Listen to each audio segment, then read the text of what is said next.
Дэлхийн хамгийн анхны их найдтан Elon Musk.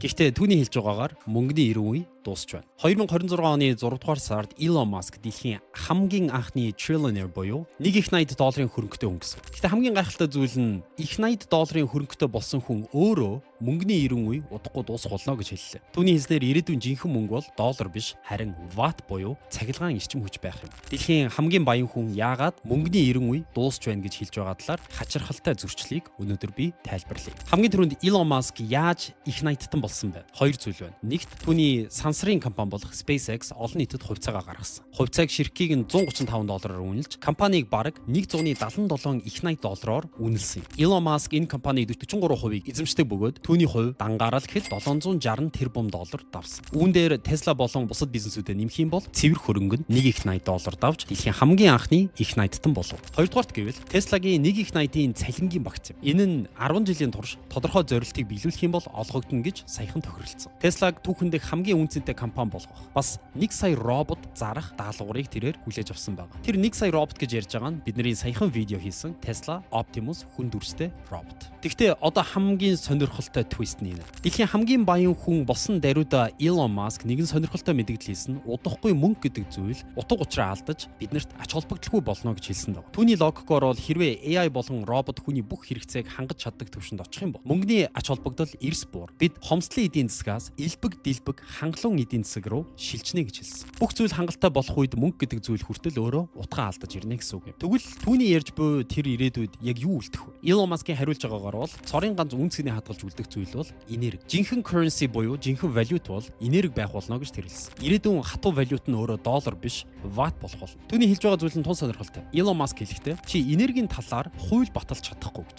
Хууль батлаа ч гэсэн энергийн тоо нэмэгдэхгүй. Хуулиар чи энергийг хязгаарлаж болохгүй. Энергийг үйлдвэрлэх, ялангуяа түүнийг ашигтайгаар хувиргах нь хамгийн хэцүү зүйл байх болно. Тэгэхээр энерги гэдэг зүйл дээр үргэлж хомсдол байх ба хүссэн хүн нь нийлүүлэлтийг нь хүссэн тоогоороо нэмэгдэж болохгүй гэсэн үг. Харин долларыг бол бид нар хүссэн тоогоороо хэвлэж болно. Энэ нь л өөрөө ватт буюу цахилгаан эрчим хүчийг улам илүү үнцэнтэй болгож байгаа юм. Зарим хүмүүсийн хувьд энэ ямар ч утга учиргүй яриа мэт сонсогдож магадгүй. Гэхдээ энэ бол зүгээр нэг хий хоосон яриа болон философи биш. Энэ бол хүн төрөлхтөн тулгамдаад буй дараагийн нэгэн бодит том асуудал. Elon Musk-ийн сэрэмжлүүлж байгаагаар бид удахгүй ажилуулж чадхаасаа ч илүү олон чипийг үйлдвэрлэх гээд байна гэж хэлсэн. Юу гэсэн үг вэ гэхээр нийлүүлэлт нь маш их байгаа боловч түүнийг ажилуулах цахилгаан биднэрт одоо болтол хомс байна гэсэн. Өөрөөр хэлбэл AI-ийн хөгжлийг хязгаарлаж байгаа цорын ганц зүйл нь чип биш, харин чипүүдийг, дата центруудыг, үйлдвэрүүдийг ажилуулах цахилгаан дутагдж ирж байгаа юм. Тийм л учраас xAI компани бүтэн хотоос ч их цахилгааныг иддэг авраг дата центр барьж байна. AI-ийн салбарт энерги нь туслах зүйл байхаа болж одоо энэ бол гол хөрөнгө болж ирсэн. Өнөөдрийг хүртэл магадгүй бид алт, газрын тос, доллар гэх мэт зүйлийг хамгийн чухалчилж үзсэн бол ойрын ирээдүйд бидний хамгийн үнцэнтэй зүйл нь алт биш, мөнгө биш, харин хямд, найдвартай эрчим хүч болж магадгүй. Хямд зардлаар энергийг боловсруулж чаддаг улс л энэ 90 үед цойлох болно. Монгол шиг нар салхи нүүрсний асар их нөөцтэй орны хувьд бол энэ нь маш том боломж ирж буй дохио юм. Гэхдээ үнийг зөв захиран зарцуулж чадах боловсон хүчин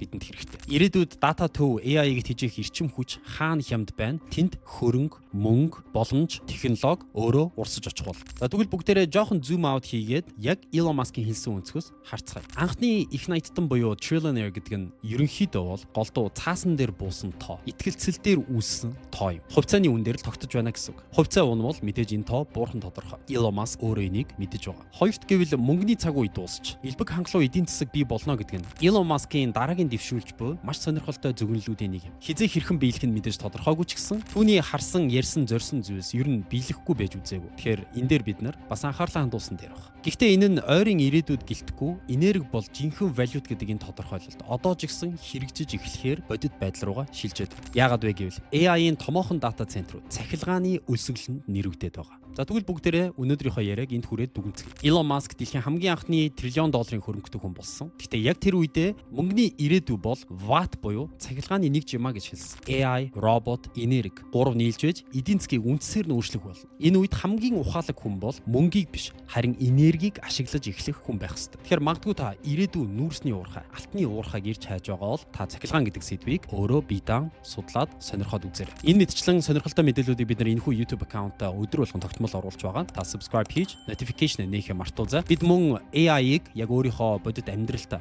бизнестэй хэрхэн ашиглах вэ гэдгийг The 1% Club community дотор тасралтгүй өдөр болгон заасаар байна. Хэрвээ та бидэнтэй нэгдэж яг адилхан сэдвийн талаар ярилцдаг залуусын дунд орохыг хүсэх юм бол та линкээр манай community-д нэгдэх боломжтой. Энэ видео маань сонирхолтой байсан гэж найдаж байна. Дараагийн видеогоор удахгүй уулзцгаая.